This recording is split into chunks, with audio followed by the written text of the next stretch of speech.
우리 예수님께서는 마태복음 6장에서 기도나 구제나 금식이나 이런 문제를 쭉 설명을 하시면서 25절에서 34절까지 염려라는 주제로 쭉 말씀을 합니다.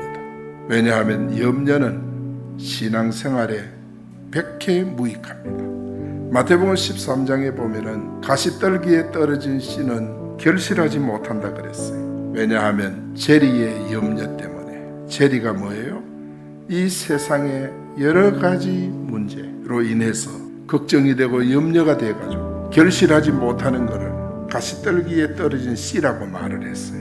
우리 새 성도가 세상에서 염려하지 않고 사는 비결이 오늘 본문에 있는데, 첫 번째는 뭐냐? 보물을 땅에 쌓아두지 않아야 합니다. 19절에 보니까 예수님께서 말씀을 하시기를 너희를 위하여 보물을 땅에 쌓아두지 말라. 거기는 좀이나 동록이 해하며 도둑이 구멍을 뚫고 도둑질하느니라. 염려하지 않고 사는 비결을 말씀을 했어요. 땅에 쌓아두지 말라. 땅에 쌓아두지 않는 신앙생활을 해라, 그런 뜻입니다. 염려는 원문에 보면 나누어진다는 뜻이 있어요. 그리고 염려는 쪼개진다.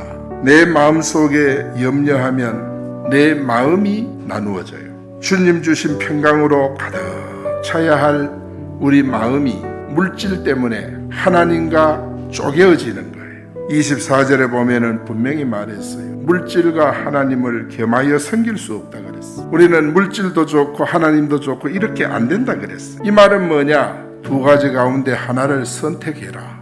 우리는 절대 두 주인을 섬길 수 없는 인격을 가지고 있어요. 여러분, 사람들은 자꾸 본성적으로 이 땅에 보물을 쌓아두려고 합니다. 땅에 보물을 쌓으려고 힘쓰고 애쓰는 자는 틀림없이 염려 충만. 물질을 땅에 쌓는 것이 아니라 물질은 어디 쌓으라 그랬냐? 하늘에 쌓으라. 그러면 자꾸 쌓으라 하는데 이 쌓는다는 말이 뭔가? 쌓는다는 말은 물질에 소망을 두는 것을 가리켜요. 재물에 소망을 두는 것을 가리켜요. 재물에 소망을 두면 재물이 다예요. 절대 그 가치를 교회에 두지 못해요. 복음에 두지 못하고 말씀에 두지 못해요. 물질을 땅에 쌓아두면 항상 예수님과 물질이 나누어져요. 물질 그러니까 꼭 돈만 생각하는 것이 아니라 회사, 사업, 여러분 직장 있죠? 그 모든 것, 그러니까 모든 우선이 땅에 있는 일들이 우선이 되는 거예요. 그러면은 땅에 쌓아둔 결과의 열매는 뭐냐? 믿음이 안 자라요. 은혜가 안 돼요. 말씀을 읽으면은 모래 씹는 거, 읽으면 은혜 안 되고. 땅에 소망을 두고 땅에 인생을 쌓는 사람은 이런 영적인 것이 하나도 도움이 안 되는 거예요. 누가복음 12장 어리석은 부자 나와요. 아이고, 그해 농사를 잘해가지고 창고를 많이 지었어요. 창고마다 곡식을 가득 쌓았어. 그때 그는 이렇게 말합니다. 내 영혼아, 여러 해 쓸 것을 창고에 가득 쌓아 놓았으니 이제는 먹고 마시고 즐기자. 그랬더니 그 부자의 노래를 누가 들었느냐? 하나님이 들었어. 하나님이 듣고 하시는 말씀이 어리석은 부자야, 오늘 밤에 내 생명을 취하면 네 쌓은 것이 누구 것이 되겠느냐? 하나님께서 보물을 주실 때, 내게 보물이 있을 때, 여러분 보물이 뭐예요? 돈도 보물이지만은 시간도 보물이고 건강도 보물이에요. 그래서 우리는 그 보물을 어디 쌓아야 되느냐? 하늘에 쌓아야 됩니다. 하늘에 쌓는다는 말은 하나님의 영광을 위해 사용한다. 예배를 위해서 쓴다. 내게 많고 많은 시간들을 예배 주에 일하는 데 사용한다. 이게 보물을 하늘에 쌓는 것인 줄 믿습니다. 여러분, 하늘에 쌓는 것만 남아요. 하늘에 쌓는 방법 두 가지가 있어요. 첫째는 예물 드리는 거, 그리고 두 번째는 구제입니다. 약하신 분을 돕는 거예요. 사랑하는 여러분, 우리가 신앙생활을 하면서 주를 위해 쓰는 거예요. 하나님께서 이스라엘 백성이 만나를 주실 때 원칙을 줬어요. 하루 먹을 양식만 거두라. 그런데 새벽에만 만나가 내려요. 욕심이 생겨가지고 이틀 먹을 거 거두어 왔다. 그러면 어김없이 만나가 썩어가지고 벌레가 나고 악취가 나고, 하나님은 오늘 여러분의 양식을 주시는 줄 믿습니다. 채우시는 줄 믿습니다. 공급하시는 줄 믿습니다. 부족하지 않게 하시는 줄 믿습니다. 보물을 하늘에 쌓는 사랑하는 우리 성도들 되기를 축원합니다. 그 다음에 두 번째는 눈이 성해야 합니다. 22절에 보니까 눈은 몸의 등불이니 그러므로 내 눈이 성하면 온몸이 밝을 것이요 눈이 나쁘면 온몸이 어두울 것이니. 눈이 성하다는 말은 뭐예요? 눈이 밝다는 뜻이죠.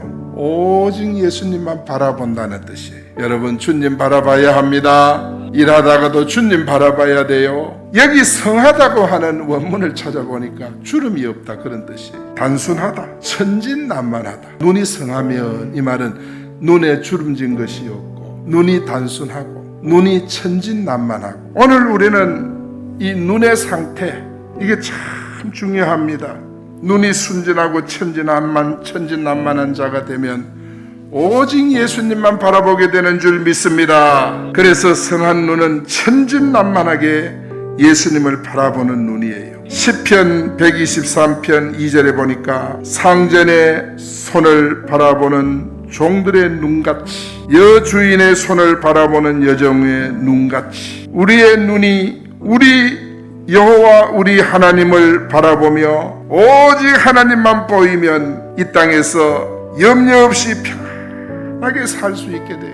우리는 오직 하나님만 바라보고 살 때 염려하지 않고 살 수가 있는 거예요. 그래서 우리는 정말 이 천진난만한 눈, 단순한 눈, 오직 하나님만 바라볼 때 여러분 거뜬하게 염려를 이겨낼 수 있는 줄 믿습니다. 엘리야 보세요. 열왕기상 19장에 보면 로뎀나무 아래서 엘리야가 하나님 앞에 기도하는 내용이 죽기를 구합니다. 엘리야가 누굽니까? 하나님만 바라볼 때는 하늘문도 닫고 열고 하던 그가, 하나님만 바라볼 때는 불을 떨어뜨려 물속에 잠긴 재물을 태우던 그가 자기 형편을 바라보니까 죽기를 구하는 거예요. 여러분, 우린들 뵐 수 있습니까? 여러분 형편을 바라보면 늘 낙심하고 좌절하고 괴로워하고 이 땅의 형편과 내 능력을 절대 보지 말고 오직 하나님만 바라보는 우리 성도들이 되기를 원합니다. 오직 주님만 바라보면 여러분의 눈은 빛나는 눈, 착하고 선한 눈이 되는 줄 믿습니다. 마태복음 14장 29절에 보면 베드로가 물 위로 걷는 내용이 나와요. 주님을 바라보고 갈 때는 물 위를 걸었지만은 환경을 바라보니까, 풍랑을 바라보니까 물에 빠져간 거예요. 우리 성도의 시선은 항상 예수님께 둬야지 형편에 두면은 염려가 도둑처럼 찾아와요. 그래서 우리는 주님을 바라보면 염려 극복, 걱정 극복, 근심도 극복이 되는 줄 믿습니다. 신앙생활은 세 번째, 먼저 그 나라와 그 의를 구해야 합니다. 33절에 보니까 그런즉 너희는 먼저 그의 나라와 그의 의를 구하라. 그리하면 이 모든 것을 너희에게 더하시리라. 이 말은 주의 일에 힘쓰는 신앙, 주의 일에 우선하는 신앙. 주의 일은 거창한 것이 아니고 주의 일은 전도하고 봉사하고 헌신하고, 이게 주의 일입니다. 우리 다른 거 할 거 없어요. 주의 일이 힘쓰면 돼요. 예수님이 염려하지 말 것을 말씀하면서 뭐를 보여주셨습니까? 저 공중에 새를 봐라. 길쌈하냐? 배 짜는 공장이 있냐? 그런데도 내가 다 먹이지 않냐? 저 들의 백합화를 봐라. 내가 다 입히지 않느냐? 그런데 너가 뭐 때문에 무엇을 먹을까 마실까 염려하느냐? 하나님은 먹고 마시고 쓸 것 완전히 공급하시는 하나님이신 줄 믿습니다. 그래서 우선순위를 먼저 어디에 둬야 되느냐? 하나님의 일, 주의 일. 자, 이제 우리는 먼저 해야 될 일 잘 깨달아야 돼요. 하나님께서 요나에게 뭐라 그랬어요? 니느웨 가라. 그랬더니 요나가 하나님 싫어요 그러면서 다시스로 가는 배를 타고 도망을 쳤어요. 배 밑창에 잠을 자는데 하나님이 그냥 둡니까? 풍랑을 보내가지고 밑창에 잠자는 요나를 깨웠어요. 결국 요나가 어디로 들어갔어요? 물고기 뱃속에 들어간 거예요. 이게 바로 주의 일을 멀리하는 사람의 모습입니다. 여러분, 우리가 하나님의 말씀 불순종하고 떠나면 불편해져요. 예배 드리러 오는 이 시간도 불편해지고, 집에 앉아서도 불편해지고, 일을 해도 불편해지고, 내 마음이 편하지를 않아요. 주의 일에 힘쓰면 염려도 사라지고 근심도 걱정도 두려움도 사라지는 거예요. 우리 예수님의 일은 뭡니까? 죄에서 구원하여 천국 보내는 것이 주의 일 아닙니까? 이 주의 일에 최우선을 둬야 돼요. 주의 일은 나중으로 미루거나 제쳐두고 할 일이 아닙니다. 어떤 일보다도 더 중요하고 어떤 일보다도 우선적으로 해야 되는 것입니다. 그러면 하나님이 의식주 책임져 준대요. 내 마음에 평안이 임한대요. 그래서 먼저 주의 일에 우선하는 신앙이 염려하지 않고 사는 비결이에요. 결론입니다. 염려하지 않고 사는 비결 첫째는 뭐냐? 보물을 땅에 쌓아두지 마라. 쌓아두지 않는 신앙을 가져야 합니다. 쌓아두지 않아야 미련이 없어지는 거예요. 미련이. 그 다음에 두 번째는 천진난만하게 예수님을 바라보는 눈을 가져야 한다. 그러면 우리가 염려하지 않고 살 수가 있어. 세 번째는 주의 일을 우선하는 신앙 갖기 바랍니다. 주의 일을 먼저, 주님을 먼저 생각하세요. 우선하는 신앙. 이게 바로 살아있는 신앙, 염려를 극복하는 신앙인 줄 믿습니다. 염려에서 자유함을 누리고 마음의 평강을 가지고 일생 살아갈 수 있기를 예수 이름으로 축복합니다.